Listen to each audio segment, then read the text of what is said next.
Tu vas bien? Pardon, j'ai mon masque. Now you do want it torture. Now you do want it torture. Now you do want it torture. J'ai quelque chose à dire, oui. Il faut être là pour la culture. Regardez, c'est possible dans le respect des gestes barrières. Voilà.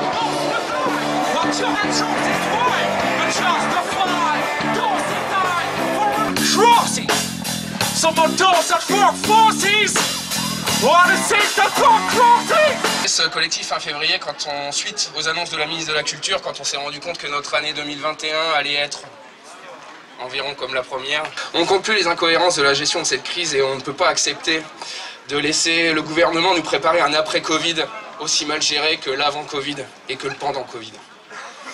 Donc nous réclamons la réouverture pure et simple de la France, la réouverture de tous les centres socio-culturels et sportifs, la réouverture de tous les commerces, les petits artisans, tous les empêchés de notre territoire. En synthèse, on demande à ce qu'on nous laisse vivre la convergence des empêchés avec le collectif des festivals actionnés, la coordination des intermittents et précaires. Et on a créé un élan citoyen formidable qui nous a poussé très haut. On a rencontré les communes, on a organisé des manifestations Ramène ta chaise à Laon, à Château-Thierry, aujourd'hui à Soissons, peut-être à Tergnier la semaine prochaine. On organise des permanences à Laon, à Tergnier pour rencontrer les citoyens, pour que les citoyens viennent nous porter leur voix. On organise les vendredis de la colère aussi. On va à la rencontre des citoyens pour leur expliquer les tenants et les aboutissants de la future réforme du chômage qui est passée sous silence à l'heure actuelle. On a besoin de tout le monde, de créer des antennes dans toutes les villes, dans tous les secteurs, avec tous les types d'acteurs d'empêcher de notre territoire. Merci. Alors bonjour, moi je suis Floriane, je suis régisseuse lumière, je fais partie de la CIP Picardie N et je vais vous parler du collectif des maternitantes.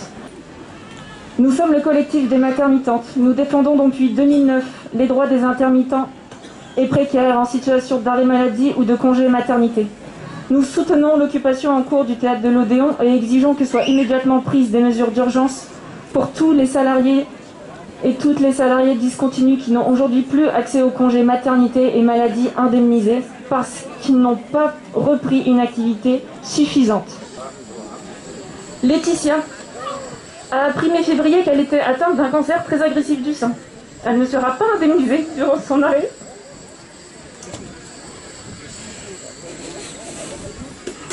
Vas-y ma poule.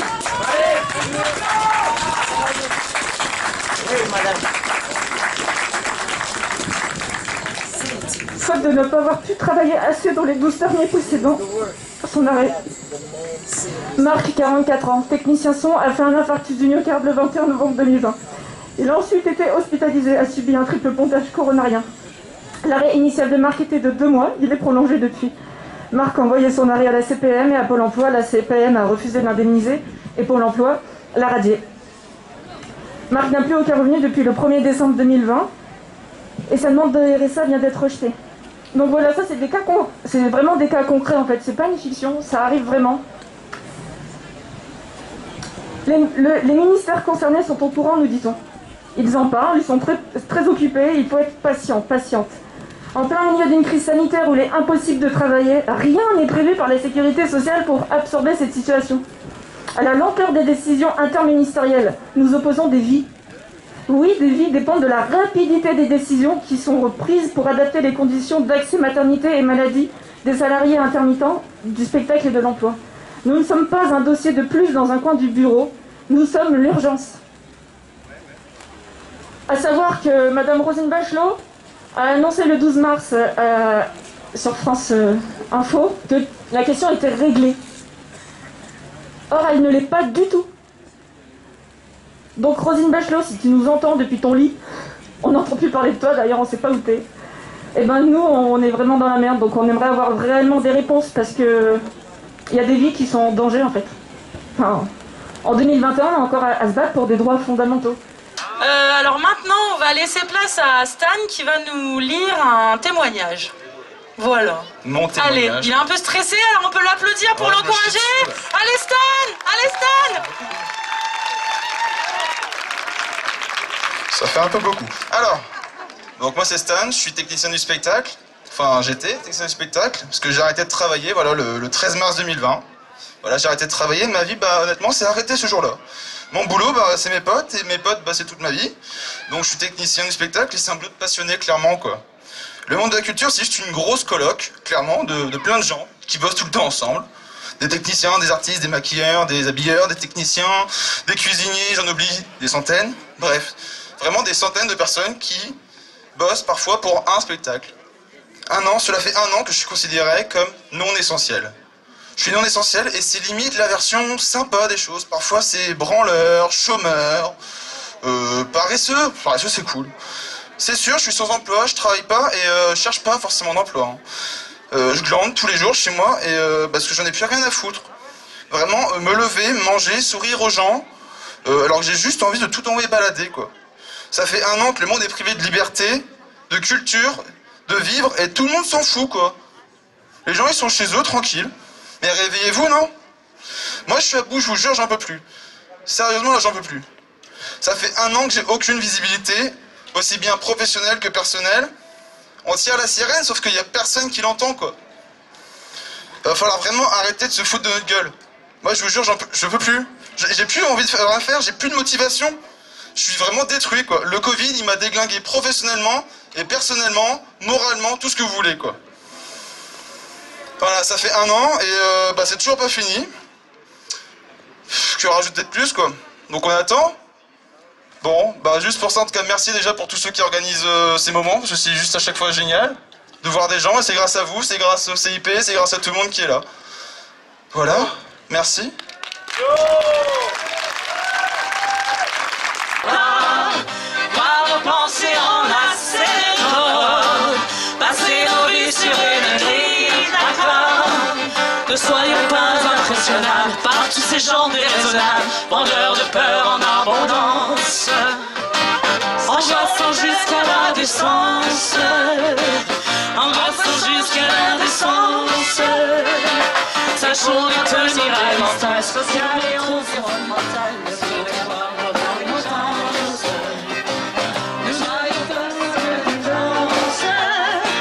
Les instruments de leur démence. Merci pour cette danse, pour cette chanson, ça fait du bien de voir des gens danser, c'était beau. Et maintenant, on va laisser la parole à Monsieur le maire de Soissons. Simplement vous dire quelques mots, d'abord vous dire que nous sommes solidaires. Bien sûr, vous savez que la culture joue un grand rôle sur notre territoire et dans notre collectivité. Je dirais que on a 3 budgets que nous avons sanctuarisés. Ce sont d'abord le budget de l'éducation et la jeunesse, le sport, mais aussi la culture. Non seulement nous avons sanctuarisé ce budget, mais nous l'avons augmenté. Et en cette période de crise, nous n'avons pas joué avec les subventions, nous avons même augmenté un certain nombre de subventions. Alors, quel est le rôle de la collectivité? À notre niveau, nous avons pris des artistes en résidence pendant toute la période de la pandémie, et ce qui a permis à certaines troupes de pouvoir continuer, de pouvoir préparer leur spectacle. Alors on comprend bien le désarroi de vos professions. On considère aussi que la culture, bien sûr, c'est un bien ô combien essentiel qui nourrit l'esprit, et nous attendons avec beaucoup d'impatience, bien sûr, la réouverture des salles. Moi, ce que je voudrais vous dire, c'est que c'est vrai on ne comprend pas non plus pourquoi on peut prendre le bus, pourquoi on peut prendre l'avion, pourquoi on peut prendre le métro tous les matins bondé, et pourquoi on ne peut pas réouvrir les salles avec les gestes barrières tels qu'ils ont été proposés par vos différents syndicats. Et donc, vous nous trouverez à vos côtés dans quelques semaines, puisque c'est vrai qu'on est quand même à une période de la pandémie où le virus circule à grande vitesse. Il semblerait qu'on aille plutôt vers une phase de stabilisation, et je pense que d'ici fin mai, on devrait voir des jours un peu meilleurs. Et donc, sachez que vous nous aurez à vos côtés pour qu'on puisse, fin mai, je dirais début juin, réouvrir les salles avec un certain nombre de dispositifs tels que vous avez proposés il y a déjà maintenant quelques mois. Voilà ce que je voulais vous dire en quelques mots. Bien sûr, on aurait aimé vous recevoir dans une de nos salles de spectacle. Ce n'était pas possible. Il y a plu beaucoup ce matin, et il va y avoir du soleil cet après-midi, c'est un bon espoir. Voilà. Bon courage à vous et à très très très bientôt. La mairie de Laon qui nous soutiennent aussi, des élus au département, des élus à la région, et on les remercie encore une fois, et on espère qu'ils vont être de plus en plus nombreux à porter notre voix, parce que on croit vraiment que c'est ensemble, citoyens et élus, qu'on arrivera à faire porter notre voix jusque le plus haut possible. Tu vois bel oeil, je te l'avais dit, vraiment ce monde tourne pas rond. Malgré nos mots, la guitare et l'accordéon.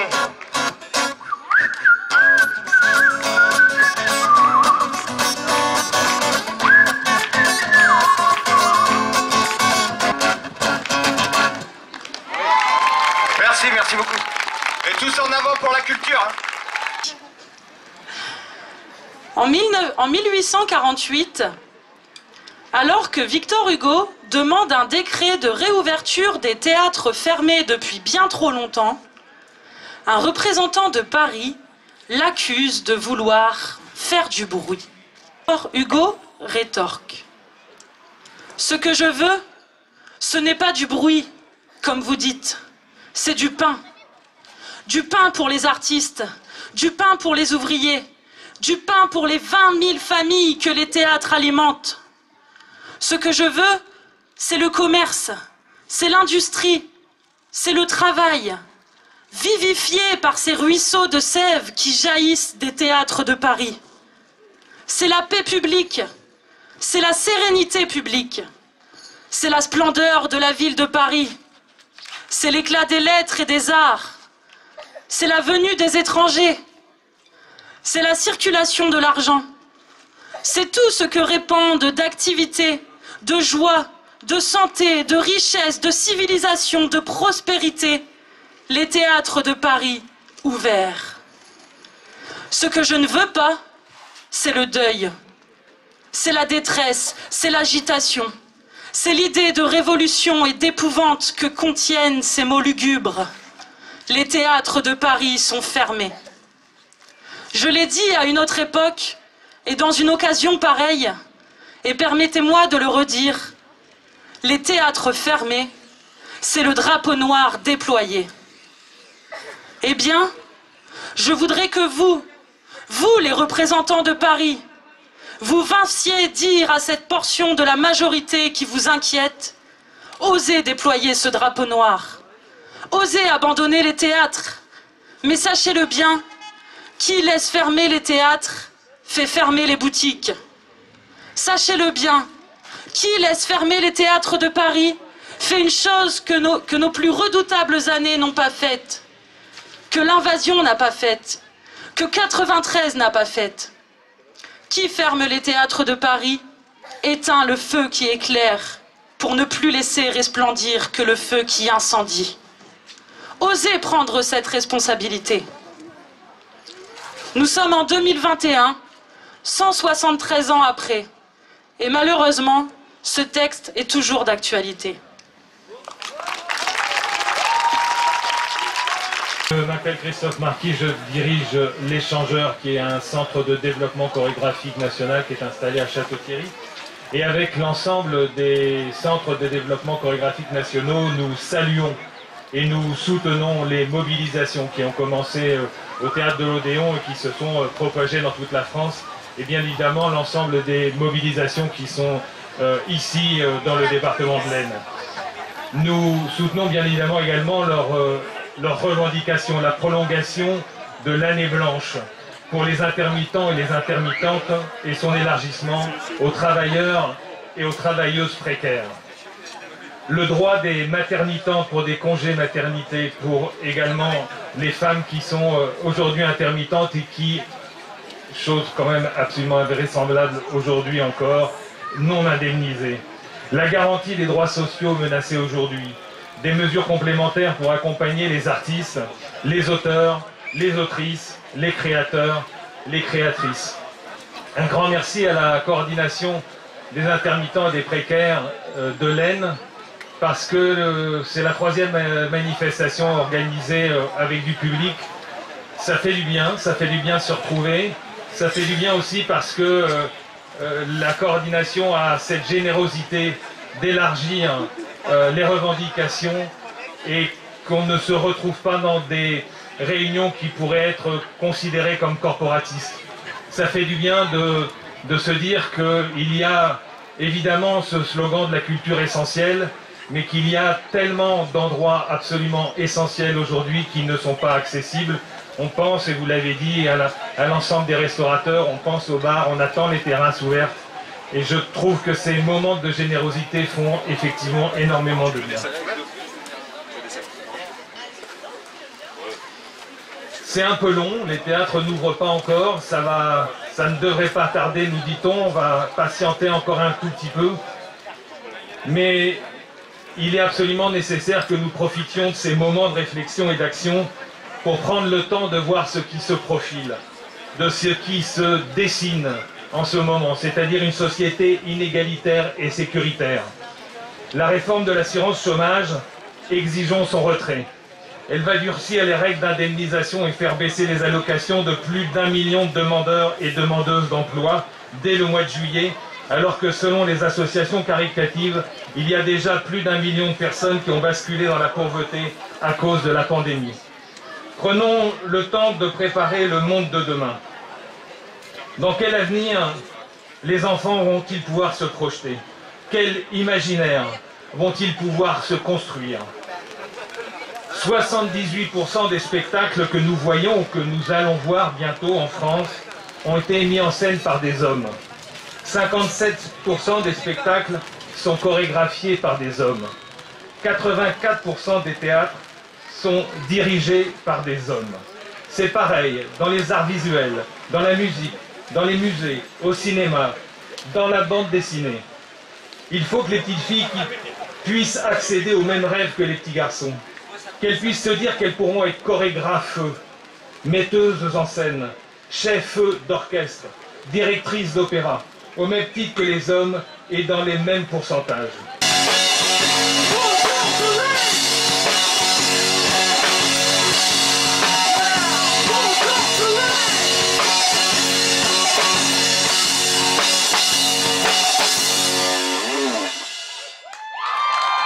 Et merci à vous. Donc comme Tati vient de dire, je m'appelle Romain, je suis régisseur son et régisseur général, ça dépend des jours. Je travaille essentiellement dans le secteur du spectacle vivant. Je vais parler aujourd'hui au nom de la CIP. Donc la CIP, c'est la coordination des intermittents et précaires. Ici, on se surnomme la section N, on fait partie de la Picardie, Picardie N.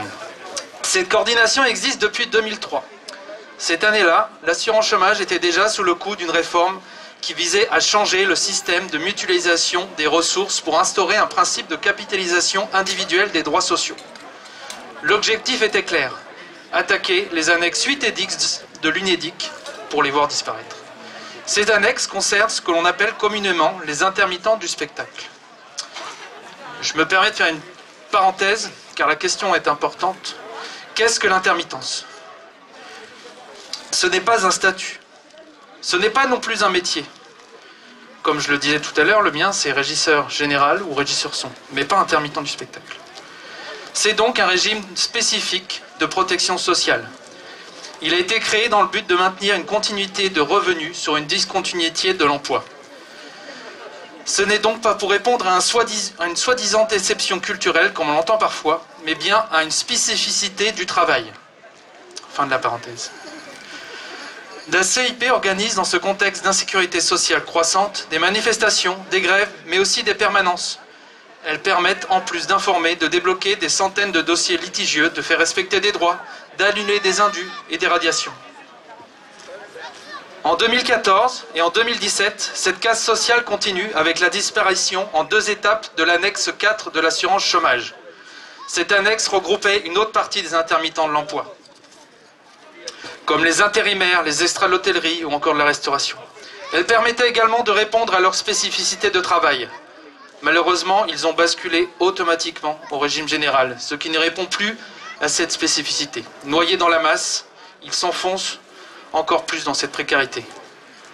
Aujourd'hui, nous défendons le mouvement d'occupation des lieux culturels initié le 4 mars dernier par les occupants du théâtre de l'Odéon et qui s'étend encore chaque jour. Hier, même avant-hier, nous dépassions les 100 lieux occupés. Mi-mars, à notre tour, nous occupions la Maison des Arts et Loisirs de Laon, puis le Centre culturel municipal de Tergnier. Nous appelons à amplifier le mouvement. Occupons, occupons, occupez partout. Nos libertés sont en jeu. La culture est essentielle à la vie. Le gouvernement privilégie la production, les lieux de grande consommation, tandis qu'il maintient fermés les lieux de vie, de création et de sociabilité. Il apporte un soutien financier massif aux grandes entreprises, alors qu'il compte faire plus d'1 milliard d'euros d'économies sur le dos des chômeurs, dont le nombre ne cesse d'augmenter. Nous exigeons le retrait pur et simple et définitif de la réforme de l'assurance chômage et donc de l'abrogation des décrets du 31 mars 2021.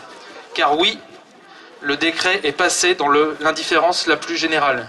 Nous sommes déterminés à obtenir satisfaction sur l'intégralité de nos revendications. Celles-ci s'enracinent dans la conviction profonde que les droits sociaux doivent être maintenus, renforcés et devenir des droits sociaux attachés à la personne, au bénéfice de toutes les personnes indépendamment de leur âge ou de leur parcours professionnel. Que les salaires doivent être décents et que le travail doit être assuré dans de bonnes conditions pour toutes et tous.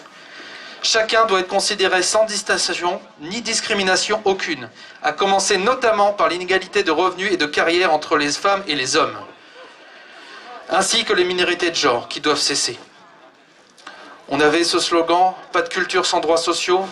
Je pense qu'on peut maintenant dire « Pas de réouverture sans droits sociaux ». N'hésitez pas à venir nous voir, nous rejoindre. On organise des permanences avec le CDE à Laon et à Tergnier. Ce que nous le défendons pour toutes et tous. Merci.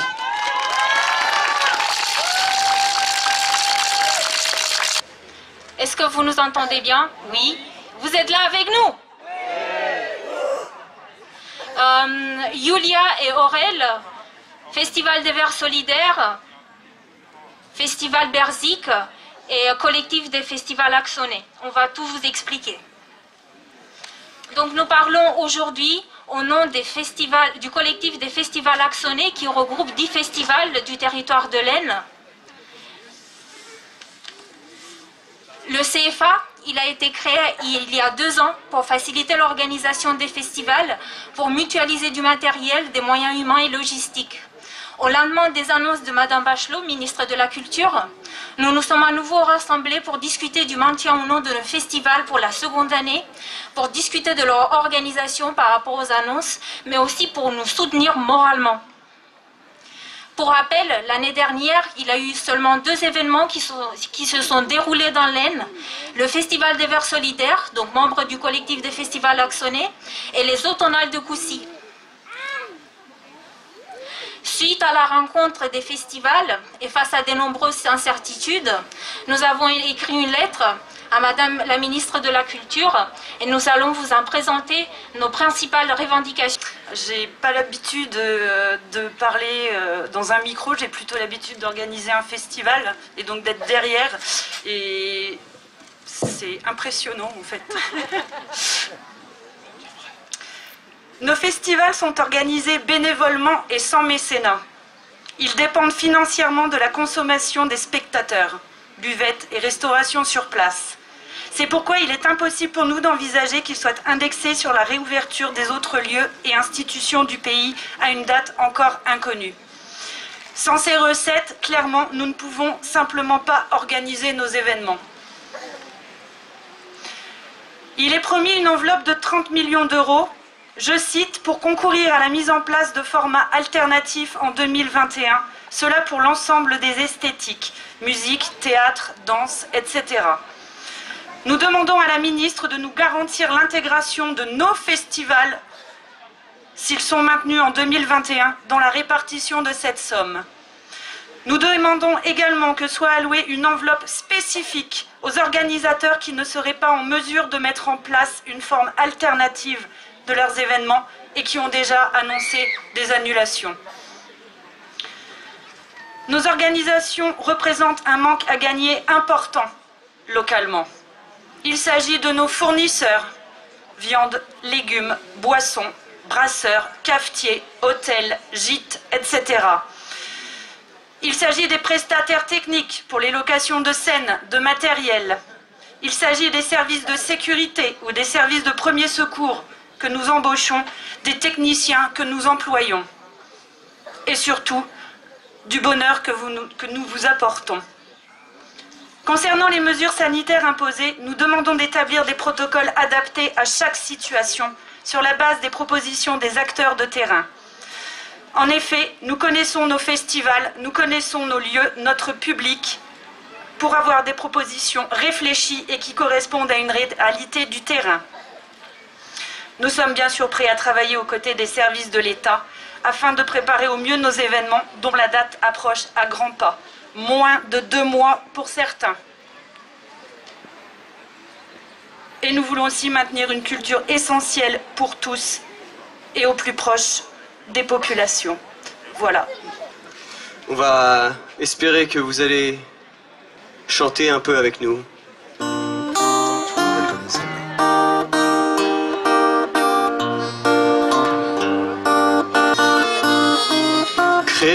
Crée-moi pas, quelque part en Alaska, y a un phoque qui s'ennuie en maudit.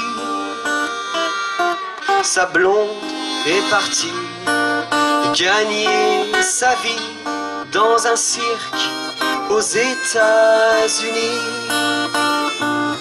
Quand le phoque est tout seul, il regarde le soleil qui descend doucement sur le glacier. Il repense aux États en pleurant tout bas. C'est comme ça quand ta blonde t'a lâché.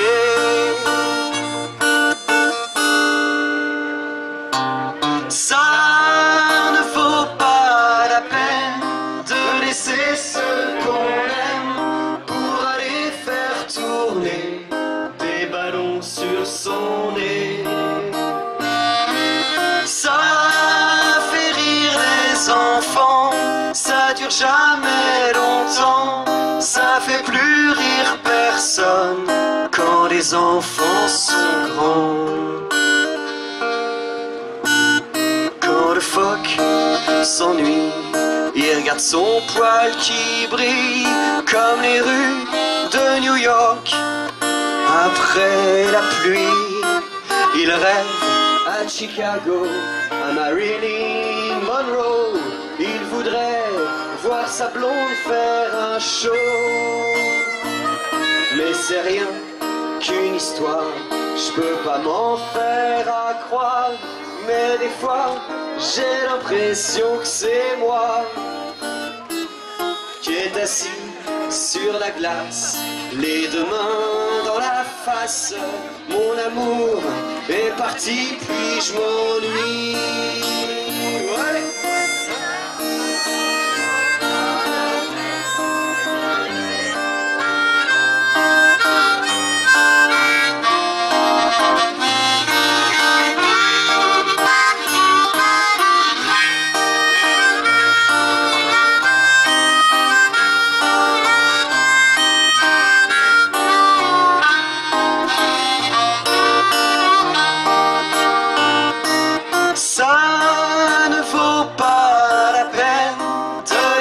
Ce qu'on aime pour aller faire tourner des ballons sur son nez. Ça fait rire les enfants, ça dure jamais longtemps, ça fait plus rire personne quand les enfants sont grands. Alors Soissons, est-ce qu'on peut chanter ça ensemble? Ça ne vaut pas la peine de laisser ce qu'on aime à faire rire les enfants, ça dure jamais longtemps quand les enfants sont grands.